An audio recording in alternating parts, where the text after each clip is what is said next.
নমস্কার বন্ধুরা, আজকে নিয়ে আসলাম আর একটা নতুন ভিডিও। সবাই দেখতে থাকো। দেখো এখানে কিছু মাছ আনা হয়েছে, মাছগুলোকে এখন কেটে নিয়ে চলো আমার সাথে, সবাই দেখবে। মাছগুলো কেটে ধুয়ে রেডি করে নিই। দেখো মাছগুলো কাটা ধোয়া রেডি হয়ে গেল। এখন মাছের সাথে হলুদ নুন মেখে নেব।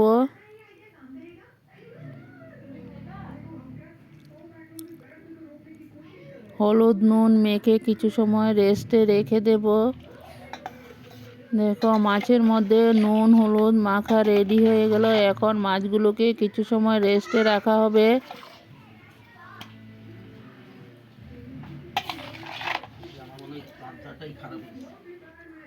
এখানে বেগুন কাটা ধোয়া রেডি হয়ে গেল মাছের জন্য। বেগুনগুলোকে মাছ দিয়ে রান্না করা হবে। সবাই সাথে থাকো, পাশে থাকো আর দেখতে থাকো।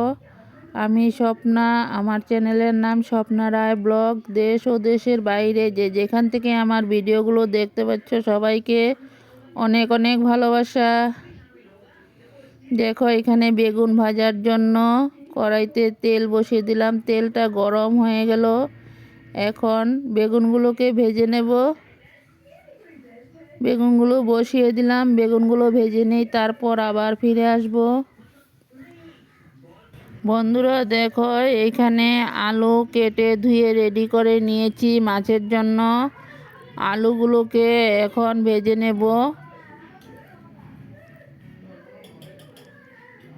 নতুন বন্ধু পুরাতন বন্ধু সবাইকে অনেক অনেক ভালোবাসা। নতুন বন্ধুরা ভিডিওটা দেখে বন্ধু হয়ে আমার পাশে থেকে যেও, আর আমার চ্যানেলটাকে সাবস্ক্রাইব করে বেলটা অন করে রেখে দিও। দেখো এখানে আলুটা ভাজা বসিয়ে দিলাম। আলুটা ভেজে নেই, আলুগুলোকে লাল লাল করে ভেজে নেব। এখানে আলুর সাথে এখন একটুখানি নুন দিয়ে দেব। এইখানে বেগুনের সাথে হলুদ দিয়ে দিলাম। বেগুনটা কিছু ভাজা হয়ে গেল, তারপর হলুদ আর নুন দেওয়া হয়েছে। নুন হলুদ দিয়ে আরও কিছু সময় ভেজে নেব।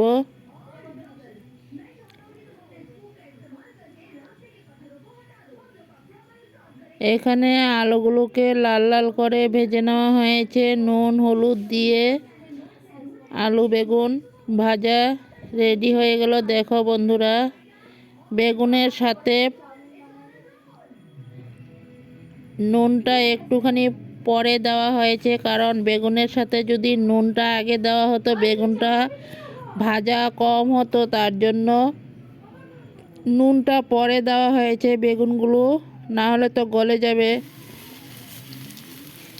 এইখানে কড়াইয়ের মধ্যে কালো জিরা তেজপাতা দিয়ে সম্বাস দেওয়া হয়ে গেল। এখন মশলাগুলোকে ঢেলে দেওয়া হবে। এখানে দেখো আলু বেগুন ভাজা একসাথে রেডি করা হয়েছে।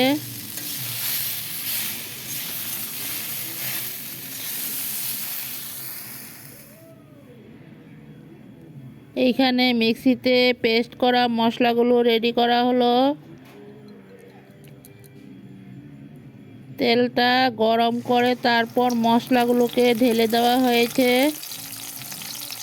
তেলটা বেশি গরম হয়ে গিয়েছিল, তার জন্য আমি তেলটাকে একটু ঠান্ডা করে নিয়ে তারপর মশলাগুলোকে ঢেলে দিয়েছি। এখন মশলাটাকে ভালো করে কষিয়ে নিই, তারপর আবার ফিরে আসব। সবাই সাথে থাকো, পাশে থাকো, দেখতে থাকো। এখন মশলাগুলোকে ভালো করে কষিয়ে নেওয়া হবে। মশলা কষাতে কষাতে কিন্তু জলগুলো একদম শুকিয়ে নেব। মশলার কাঁচা গন্ধটাও চলে যাবে। দেখতে থাকো বন্ধুরা মশলাটা কিভাবে কষিয়ে নেই, কারণ মশলাটা ভালো করে না কষালে, মশলার গন্ধ থাকলে কিন্তু তরকারির টেস্টটা আসবে না। ভালো করে কষিয়ে নিলে তরকারিটাও খুব ভালো টেস্টি হয়। দেখো মশলার সাথে কিছু কাঁচা লঙ্কা দেওয়া হয়েছে। এখন মশলাটাকে ভেজে নেই, তারপর আবার ফিরে আসব। সবাই সাথে থাকো, ভিডিওটা প্রথম থেকে শেষ পর্যন্ত দেখার অনুরোধ রইল। সবাই একটা লাইক দিয়ে ভিডিওটা দেখতে শুরু করো। ভিডিওর শেষে সুন্দর করে একটা গঠনমূলক কমেন্ট করে জানিও কেমন হয়েছে আমার এই মাছের রেসিপিটা। দেখো মশলাটা কষানো হয়ে গেল, তারপর আমি আলু বেগুনের সাথে মশলাটা ওই কড়াই থেকে আরেকটা কড়াইয়ের মধ্যে ঢেলে নিয়েছি। এইখানে এখন সবজির সাথে ভালো করে মশলাটা আবারও কষিয়ে নেব।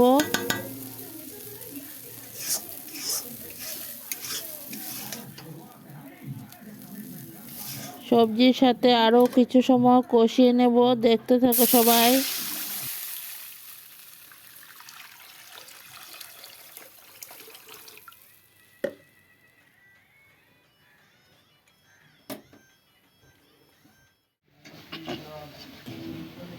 বন্ধুরা দেখো মশলা দিয়ে এখন ভালো করে কষিয়ে নেব। আমি এইখানে বেগুন আলুগুলোকে ভেজে একটা পাত্রতে উঠিয়ে নিয়েছিলাম, তারপর কড়াইতে দিয়ে দিলাম, কড়াইতে রেখে দিয়েছি। তারপর এইখানে দেখো মাছগুলো ভাজা বসিয়ে দেওয়া হলো। বেগুন আলুটাকে আগে কষিয়ে তারপর এইখানে মাছগুলো ভাজা বসিয়ে দেওয়া হয়েছে। মাছগুলো ভেজে তরকারির সাথে দেওয়া হবে, দেখতে থাকো। আলু বেগুন দিয়ে মাছ রান্না করা হবে।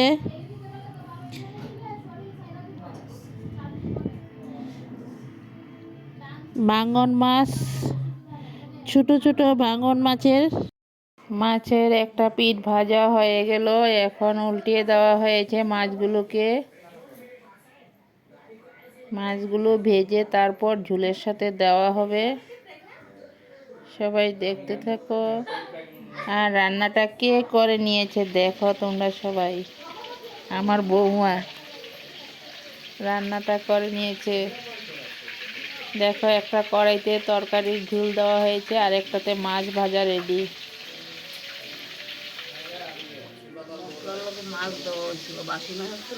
দেখো মাছের ঝোলটা দেওয়া হয়ে গেল। একটুখানি নুনের প্রয়োজন ছিল, তার জন্য একটুখানি নুন দেওয়া হয়ে গেল।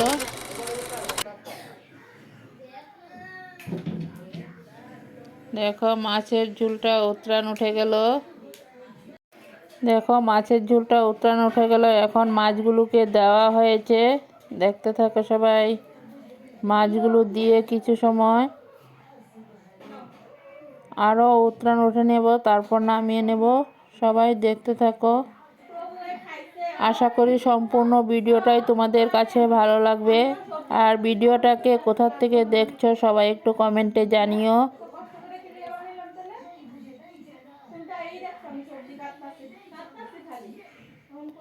মাছের ঝোলটা বন্ধুরা এতটা টেস্টি হয়েছিল। দেখো মাছ দেওয়ার পর ঝোলটা ভালো করে উতরান উঠিয়ে নেওয়া হয়েছে। এখন নামিয়ে একটা পাত্রতে ঢেলে নেওয়া হবে। আমার এই মাছের ঝোলের রেসিপিটা কেমন লাগলো তোমাদের কাছে সবাই একটু কমেন্টে জানিও। আর এতটা সময় আমার পাশে থেকে আমার ভিডিওগুলো দেখার জন্য সবাইকে অনেক অনেক ভালোবাসা।